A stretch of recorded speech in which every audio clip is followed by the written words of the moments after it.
آپ نے سنا ہوگا حضور نے سورہ رحمان کے بارے میں فرمایا ہے، سورۃ الرحمن عروس القرآن، یہ سورہ رحمان جو ہے یہ قرآن کی دلہن ہے۔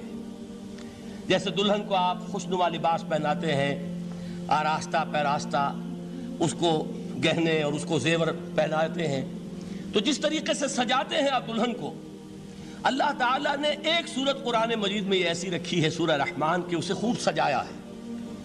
اس میں الفاظ کا در و بست، اس کا اپنا ایک ڈیوائن میوزک ہے۔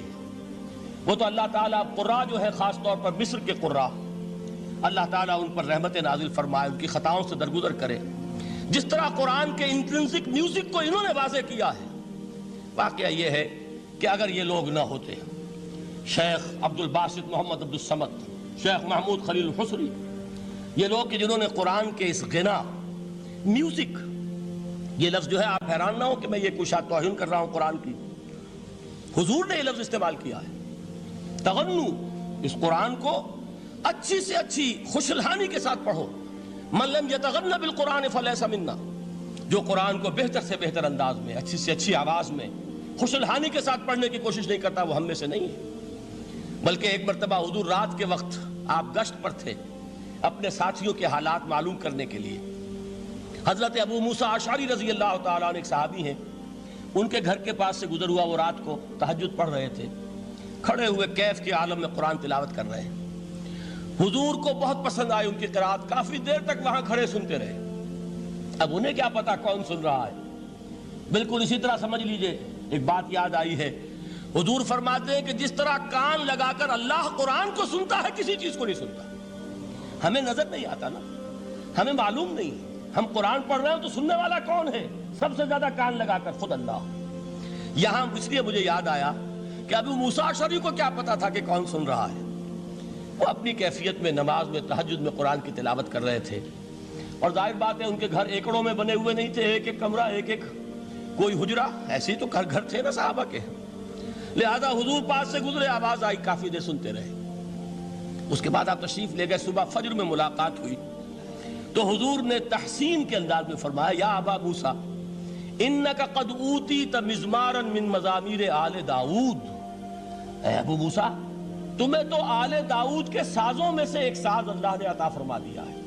جس طرح حضرت داؤد، لہن داؤدی مشہور ہے کہ جب وہ پچھلے پہر رات کو حمد کے ترانے الاپتے تھے، قرآن میں ہے کہ پرندے شامل ہو جاتے تھے ساتھ، اور پہاڑ وجد میں آتے تھے، پہاڑ بھی ان کے ساتھ شریک ہوتے تھے۔ تو جس طرح کا اللہ نے ان کو لہن عطا فرمایا تھا، حضور نے تحسین کے انداز میں فرمایا، ہے ابو موسیٰ اشعری اللہ نے تمہیں بھی آل داؤد کے سازوں میں سے ایک ساز عطا فرمایا۔ بہرحال قرآن مجید کا جو یہ میوزک ہے، قرآن کے الفاظ کا جو حسن ہے، جہاں تک حسن معنوی ہے وہ تو ہر لفظ میں ہے، لیکن یہ حسن ظاہری، حسن صوتی، حسن لفظی، یہ اپنے کلائمیکس پر آپ کو نظر آئے گا سورہ رحمان میں۔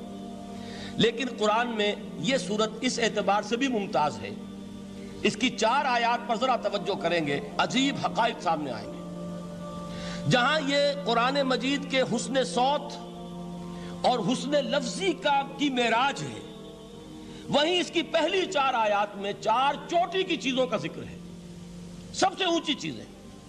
پہلی آیت کیا ہے؟ الرحمن، ایک آیت ہو گئی۔ رحمان کیا ہے؟ اللہ کا نام ہے۔ کبھی آپ نے غور کیا اللہ کے ناموں میں سب سے پیارا نام کون سا ہوگا؟ رحمان۔ کیوں؟ اس کا مادہ کیا ہے؟ رحمت۔ ہمیں سب سے بڑھ کر جس چیز کی ضرورت ہے وہ کیا ہے؟ رحمت خداوندی۔ نام اچھی طرح سن لیجئے اس حضور کے قول کو۔ حضور فرماتے کوئی شخص جنت میں مجرد اپنے عمل کی بنیاد پر داخل نہیں ہو سکے گا جب تک کہ رحمت خداوندی دستگیری نہ کرے۔ کسی صحابی نے بڑی ہمت اور جرأت کا ثبوت دیا کہ پوچھ لیا، کیا حضور آپ بھی؟ جب آپ نے فرمایا کوئی شخص داخل نہیں ہو سکتا جنت میں محض اپنے عمل کی بنیاد پر جب تک کہ رحمت خداوندی جو ہے وہ دستگیری نہ فرمائے۔ پوچھا گیا کیا آپ بھی؟ آپ نے فرمایا ہاں میں بھی۔ آپ انداز کیجئے کہ اگر محمد الرسول اللہ بھی رحمت خداوندی کے ضرورت مند ہوں تو تاب دیگراں چے رسد، ہماری تو سب سے بڑی ضرورت رحمت خداوندی ہے۔ اب یہ رحمت جو ہے قرآن مجید میں اللہ تعالیٰ کی یہ شان 2 الفاظ کے ذریعے سے آتی ہے، رحیم اور رحمان، اور کوئی مادہ نہیں ہے جس سے 2 نام بنتے ہوں اللہ کے۔